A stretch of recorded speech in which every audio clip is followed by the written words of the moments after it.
கிறிஸ்துவுக்குள் அன்பான கர்த்தருடைய பிள்ளைகளே, உங்கள் யாவரையும் ஆண்டவராகிய இயேசு கிறிஸ்துவின் ஈடு இணையற்ற பரிசுத்த நாமத்தினால் உங்களை ஆசீர்வதிக்கின்றேன், வாழ்த்துகின்றேன்.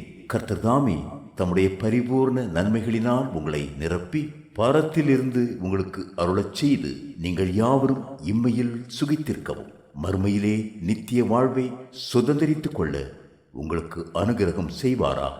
வாரம் ஒரு மிஷனரி என்கிற தலைப்பில் இந்த வாரம் நாம் பார்க்க இருக்கிற மிஷனரியின் பெயர் சாராள் டக்கர். இவருடைய காலம் 1827 முதல் 1857 வரை. இவருடைய நாடு இங்கிலாந்து. இவருடைய தரிசன பூமி இந்தியா. இங்கிலாந்து தேசத்தில் 2 கால்களும் நடக்க முடியாத ஒரு 20 வயது பெண் தன் வீட்டை விட்டு வெளியே செல்ல முடியாமல் இருந்தார். அவருக்கும் இந்தியாவின் கடைகோடியில் உள்ள திருநெல்வேலிக்கும் என்ன சம்பந்தம்? ஒருமுறை கூட இந்தியாவுக்கு வந்தது இல்லை. ஆனாலும் பெண் கல்விக்கான ஒரு பெரும் புரட்சி செய்ய முடிந்தது. ஆம், அவர் வேறு யாருமல்ல, அருமை சகோதரி சாராள் டக்கர் அம்மையார்தான்.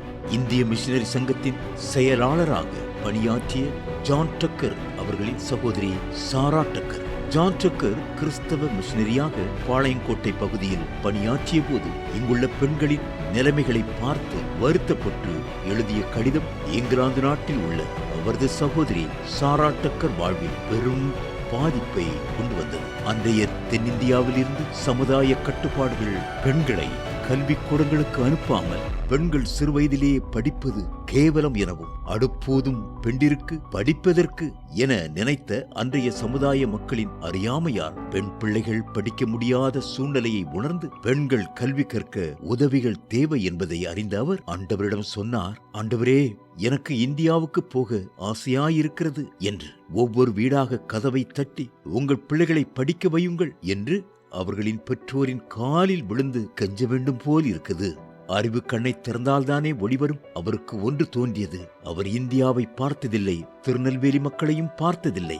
ஆனால் திருநெல்வேலி மக்களுக்காக ஏங்கினாள். அவள் உறவினர் ஒருவரிடம் இதை பற்றி சொன்னார். தன் பிறந்த நாளை கொண்டாட விரும்பவில்லை, அதற்கு பதிலாக பணமாக தாருங்கள் என்று பணத்தை சேர்த்தாள். 2 கால்களும் ஊனமுற்ற நிலையிலும் அவர்களின் கல்விக்காக தன்னை அர்ப்பணித்ததோடு அதற்கு பண உதவி செய்ய தன்னுடைய 24 பவுன் நகைகள் மற்றும் தன்னுடன் படிக்கும் சக மாணவிகளிடமும் நகைகளை வசூலித்து அவரது அண்ணன் ஜான் டக்கருக்கு அனுப்பி வைத்து உடனடியாக பெண்கள் கல்வி பயில ஒரு பள்ளியையும் ஆசிரிய கல்வி கற்பிக்க ஆசிரிய பயிற்சி கல்வி நிறுவனம் ஒன்றை நிறுவும்படி கேட்டுக்கொண்டார். அவ்வாறு சாரா டக்கர் அனுப்பின முதல் உதவித்தொகையில் 1843 வருடம் திருநெல்வேலி மாவட்டம் கடாட்சபுரத்தில் ஆசிரியர் பயிற்சி பள்ளி பெண்களுக்கென தொடங்கப்பட்டது. அதே வருடம் சாத்தான் குளத்தில் பெண்கள் பள்ளியும் விடுதியும் கட்டப்பட்டது. கடாட்சபுரம் சாரா டக்கர் ஆசிரியர் பயிற்சியில் படித்து முடிந்த ஆசிரியர்களை கொண்டு மிக குறுகிய காலத்தில் பாளையங்கோட்டை, தென்காசி, நல்லூர், திருநெல்வேலி சந்திப்பு போன்ற இடங்களில் 20க்கும் மேற்பட்ட கிளைப்பள்ளிகள் தொடங்கப்பட்டன.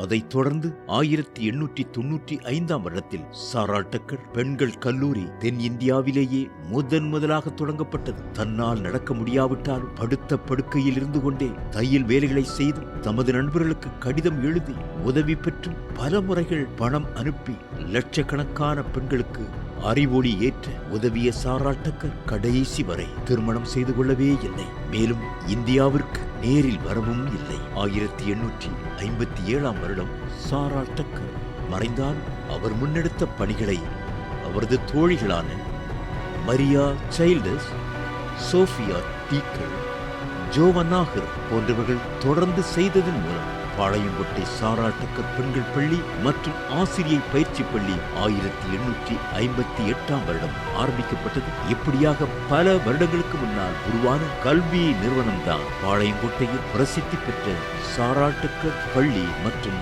சாராள் டக்கர் மகளிர் கல்லூரி ஆகும். இன்று 4000 பிள்ளைகள் படிக்கும் பெரிய பள்ளியாக, கல்லூரியாக கம்பீரமாக நிற்கிறது. அவர் இந்தியாவுக்கு வரவில்லை, திருநெல்வேலிக்கும் வரவில்லை. அதில் படிக்கும் ஒவ்வொருவரும் சொல்வது, நான் சாரா டக்கர் மாணவி என்று பெருமையாக சொல்லுகிறார்கள். ஆம், பிரியமான கர்த்தரின் ஜனமே, நடக்க முடியாமல் இருந்தாலும் தன்னால் ஏண்டதை செய்தார் அந்த இளம் பெண் சாராள் டக்கர். நம் இதயம் கொழுந்துவிட்டு எரியவில்லையா? இதை கேட்ட பிறகும் என்ன செய்தோம் இந்நாள் வரை? இனி நாம் என்ன செய்ய போகிறோம்? இயேசுவுக்காக. கர்த்தர் உங்களை ஆசீர்வதிப்பாராக. ஆமேன்.